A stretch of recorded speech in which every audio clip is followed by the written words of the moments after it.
उनके कुटुंबियों की ओर, जो अब्राहम के कुटुंब के थे, उनकी ओर जाता है और जाते जाते कहता है, प्रार्थना करता है, हे परमेश्वर, मेरा जो स्वामी है उसके बेटे के लिए जो दुल्हन ढूंढने के लिए या फिर लेने के लिए जब जा रहा हूं या बात लगाने के लिए जा रहा हूं, तो ऐसे समय पे मुझे अनुग्रह दे कि कैसे रीति से मैं जो दुल्हन है, जो लड़की है, उसको पहचानूं। तो आगे चलकर उन लोगों का जो क्षेत्र है, गांव है, वहां पास में आकर वो जब देखता है कि एक कुआं है, तो वहां पर जो स्त्रियां है, जो लड़कियां है, वो पानी भरने के लिए आती है, पानी लेने के लिए। तो एलियाजर जो अब्राहम का दास था, वो यह सोचता है कि मेरे जो 10 ऊंट है, इन 10 ऊंटों को जो लड़की पानी पिलाएगी, मुझे जो पानी पिलाएगी, वो लड़की मेरी दास की पत्नी होगी। हालेलुया। वो ऐसा चिन्ह मांग रहा था या ऐसा कुछ मन ही मन बोल रहा था कि ऐसी लड़की चाहिए मुझे, ऐसी लड़की चाहिए मुझे कि मेरे लिए कुछ कर सके। मेरे लिए करेगी तो मेरे दास के लिए भी बहुत सारा काम करेगी। हालेलुया। अभी तो देखिए 10 ऊंट और साथ में एलियाजर, 10 ऊंटों को पानी पिलाना कितना मुश्किल है कि नहीं? ऊंटों को देखा है कभी जंगल में? नहीं, यहाँ पे जंगल है तो मैं इनकी यही बात करूंगा।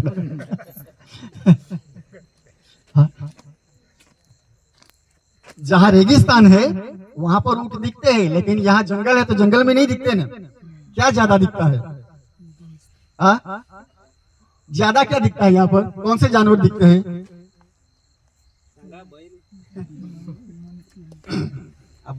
अब बात नहीं करेंगे तो 12 बज जाएंगे। चलो मैं ही बता देता हूँ। ऊंट एक वक्त पे इतना पानी पी सकता है, एक हफ्ते के लिए कुछ नहीं चाहिए इसको। फिर इतना सारा पानी वो जमा कर लेता है, एक ही बार पीता है तो भी पूरा हफ्ता नहीं पिएगा तो भी चलेगा, इतना पानी। और 10 ऊंट है और साथ में एलियाजर है। एक ऊंट को पानी पिलाना कितना मुश्किल है। ये लड़की जो है, जो इसहाक की दुल्हन बनने जा रही है, वो लड़की इन 10 ऊंटों को भी पिलाती है, साथ में एलियाजर को भी पिलाती है पानी। इससे क्या पता चलता है कि लड़की मेहनती है। हालेलुया। इसी रीति से जब कल ये दुल्हन बनेगी तो उसको भी अपने दिमाग में ये बात डालनी पड़ेगी और बहुत मेहनत के साथ मेहनती होना पड़ेगा। हालेलुया। नहीं तो दूल्हा कहेगा ये कैसी आलसी है। ऐसा हो सकता है ना? अपने माँ बाप को बोलेगा ये कैसी आलसी दुल्हन लेकर मुझे दिया है कि नहीं? तो मेहनती होना पड़ेगा, रिबका के समान मेहनती जीवन, हर एक काम में मेहनत, प्रार्थना में मेहनत। इस वक्त में जब बात कर रहा हूं तो जो दुल्हन है प्रभु यीशु मसीह जो लेने के लिए आने वाला है, उसके लिए भी कलीसिया को मेहनती बनना पड़ेगा। बनना पड़ेगा कि नहीं? आजकल कलीसिया क्या कर रही है? आलसी बन गई है। कल हम ब्रदर को वचन पढ़ा रहे थे। कल यदि हम ढीले ना पड़े तो ठीक रीति से कटनी काटेंगे। गलाती 6:9। ढीले मतलब आलसी, मतलब कमजोर। ऐसा नहीं होना है हमको। हम प्रभु की कलीसिया है, हमको मेहनत करनी पड़ेगी। मेहनत से हम अनंत जीवन में जा सकते हैं, मेहनत से अच्छा जीवन बना सकती है कि नहीं? यदि हम मेहनत नहीं करेंगे, ढीले पड़ेंगे, परमेश्वर का रैप्चर यानी कि आगमन क्यों नहीं हो रहा है? किसी को पता है क्यों नहीं हो रहा है? परमेश्वर का आगमन क्यों नहीं हो रहा है? कलीसिया ढीली है इसके लिए। कमजोर है इसके लिए। हालेलुया।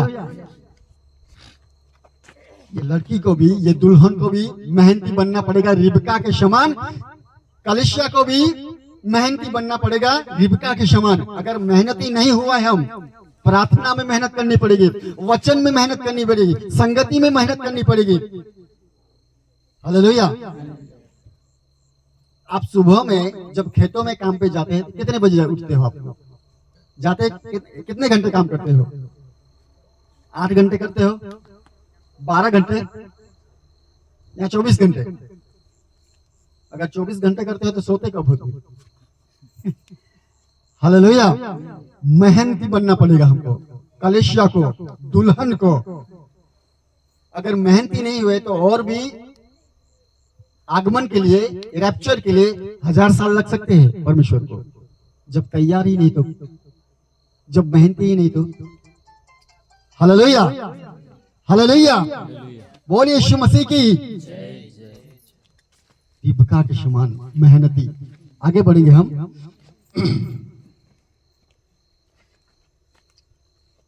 मत्ती रचित सुसमाचार 25वां अध्याय, ये मत पढ़ो, ऐसे टाइम ज्यादा हो जाएगा। 25वां अध्याय वचन 1 से जब हम देखते हैं, वहां पर 10 कुमारिका थी। हालेलुया। 10 कुमारिका थी। 5 कैसी थी? 5 कुमारिका कैसी थी? हाँ, बुद्धिमान थी। 5 कुमारिका कैसी थी? मूर्ख थी, सोने वाली थी, है कि नहीं? आलसी थी। ऐसा नहीं बनना है, कलिसिया को ऐसा नहीं बनना है, दुल्हन को ऐसा नहीं बनना है। अगर बातों बातों में सो गई या काम करते करते सो गई, दूल्हा क्या बोलेगा? कैसे कैसे सोती है, कैसी आलसी है, बोलेगा कि नहीं बोलेगा? हालेलुया। तो 5 कुमारिका के समान हमको सोना नहीं, वहां पर सो गई थी, लिखा है कि नहीं? दूल्हे को आते थोड़ी सी देर हो गई तो वो सोने लगी। हमको कलिसिया को नहीं सोना है, आलसी नहीं बनना है, मेहनती बनना है। Hallelujah, hallelujah. बोलिए यीशु मसीह की। आगे बढ़ेंगे। उत्पत्ति 24वां अध्याय वचन 55। 24वां अध्याय वचन 55। 24वां अध्याय वचन 55 पढ़िए।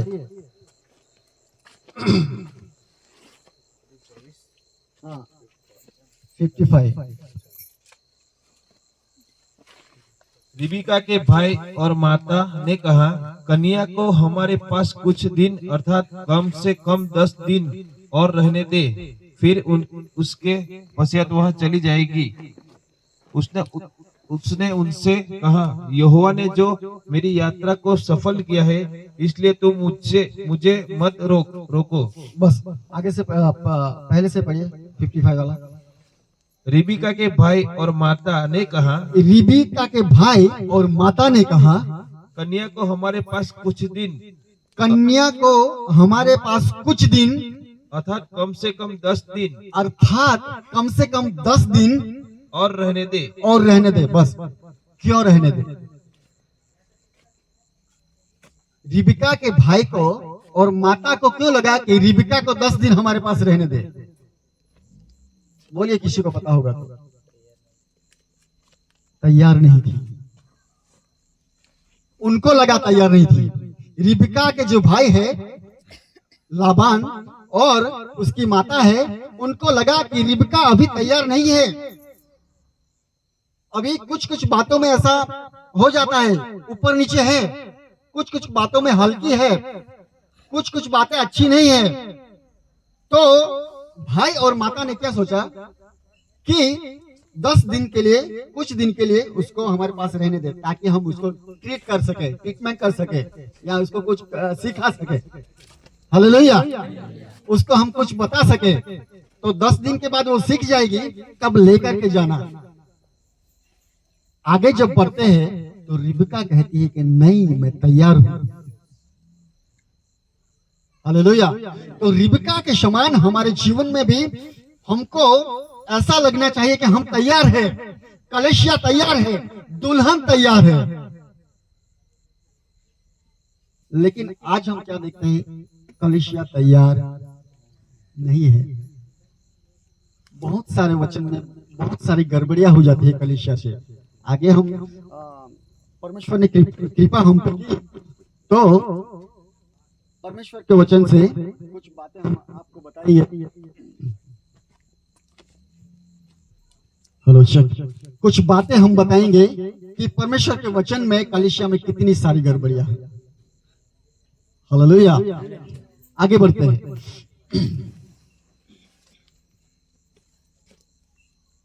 उत्पत्ति 19वां अध्याय वचन 15।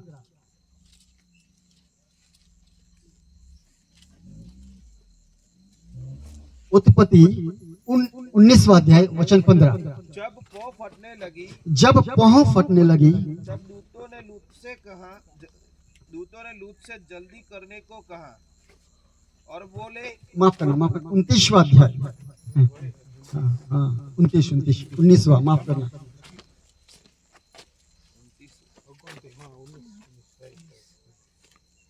29, गुजराती में 29, हिंदी में 29 का 15 वचन 15 पढ़िए। तब लाबान ने याकूब से कहा, कुटुंबी होने के कारण तुझे से मुफ्त में सेवा करना मेरे लिए उचित नहीं है, इसलिए कह मैं तुझे सेवा के बदले क्या दूं।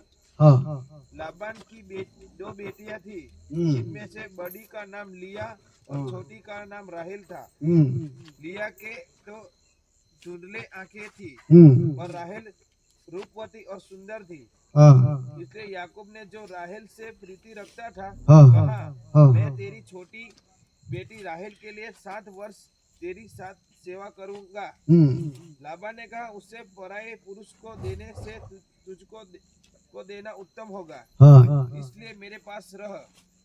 आगे याकूब ने राहेल के लिए 7 वर्ष सेवा की और वे उसको राहेल के प्रीति के कारण थोड़े ही दिनों के बराबर जान पड़े। तब याकूब ने लाबान से कहा, मेरी पत्नी मुझे दे और मैं उसके पास जाऊंगा, क्योंकि मेरा समय पूरा हो गया है। अंततः लाबान ने उस स्थान के सब मनुष्यों को बुलाकर इकट्ठा किया और एक भोजन दिया। सांझ के समय वह अपनी बेटी लिया को याकूब के पास ले गया और वह उसके पास गया। लाबान ने अपनी बेटी लिया को उसकी दासी होने के लिए अपनी दासी जिल्पा दी। भोर को मालूम हुआ कि यह तो लिया है। बस भोर को मालूम हुआ कि यह तो लिया है। कुछ समझ में आया? किसी का ऊपर से गया है,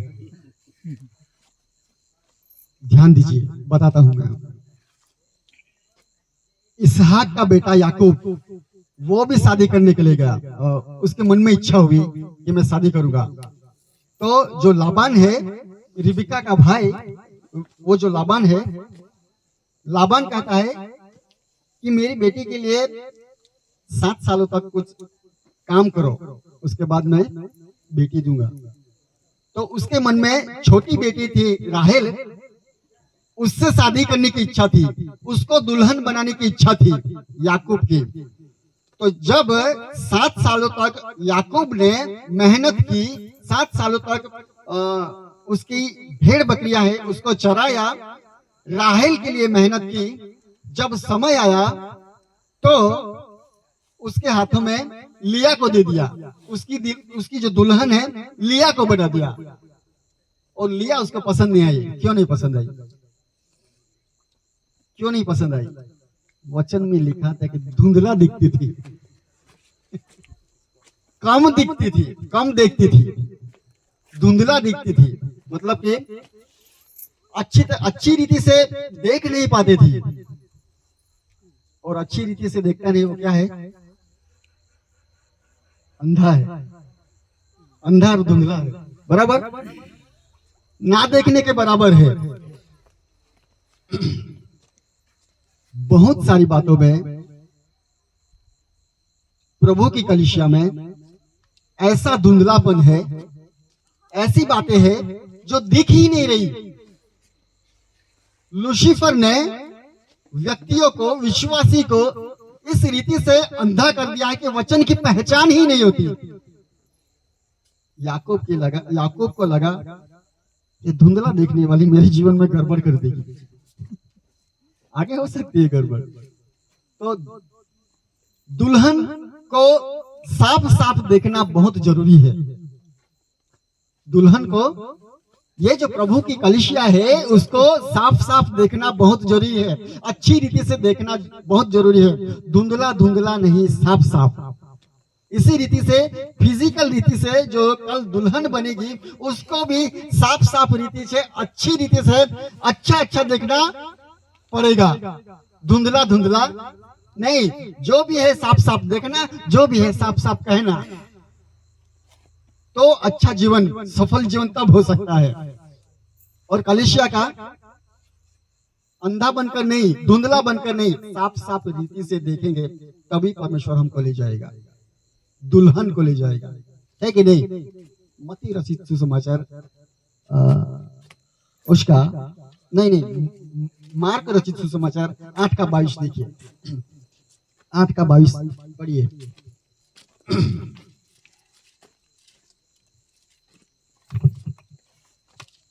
मार्क बोला ना मैंने, यस।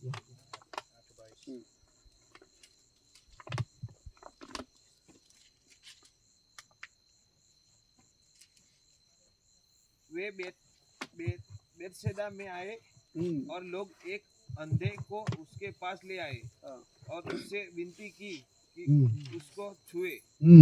वह उस अंधे को का हाथ पकड़कर उस गांव के बाहर ले गया और उसकी आंख में थूक कर उस पर हाथ रखे और उससे पूछा, क्या तू कुछ देखता है?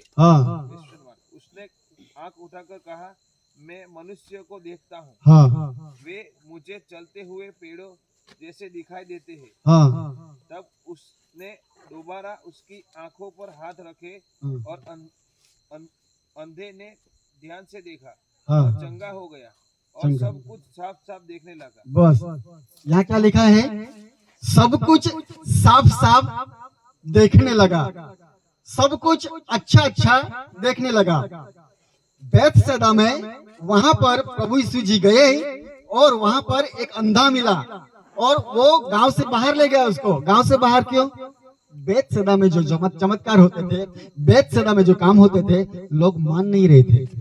उसके लिए परमेश्वर ने उसको गांव से बाहर ले गया, प्रभु यीशु जी उसको बाहर ले गया और अंधे की आंखों पे हाथ रखकर कहा कि क्या तू देख सकता है, और वापस बोला कि वापस एक बार रखा, 2 बार, दूसरी बार हाथ रखने की परमेश्वर को, प्रभु यीशु को क्या जरूरत हो गई?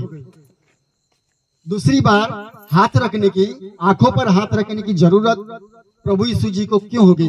एक ही बार हाथ रखा, क्यों नहीं देख सका? क्योंकि वो धुंधला देखता था। लिखा ही ना, साफ साफ नहीं दिख रहा था, इसलिए दोबारा हाथ रखा।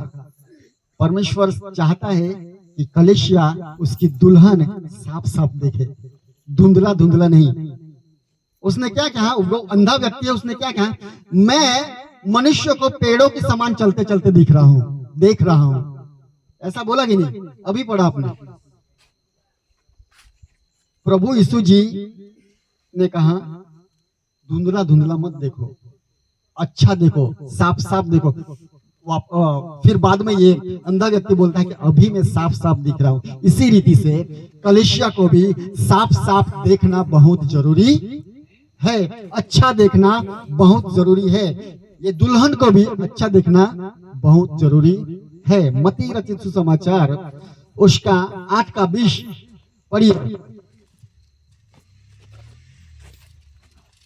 मत्ती रचित सुसमाचार उसका 8:20 पढ़िए। यीशु ने उनसे कहा, लोमड़ियों के भट्ट और आकाश के पक्षियों के बसेरे होते हैं। लोमड़ियों के भट्टे और आकाश के पक्षियों के बसेरे होते हैं। आकाश के पक्षियों के बसेरे होते हैं, परंतु मनुष्य के पुत्र के लिए सिर धरने की भी जगह नहीं है। आपको लगता है कि ये ब्रदर ये वचन क्यों पढ़ा रहे हैं आप? हालेलुया। आगे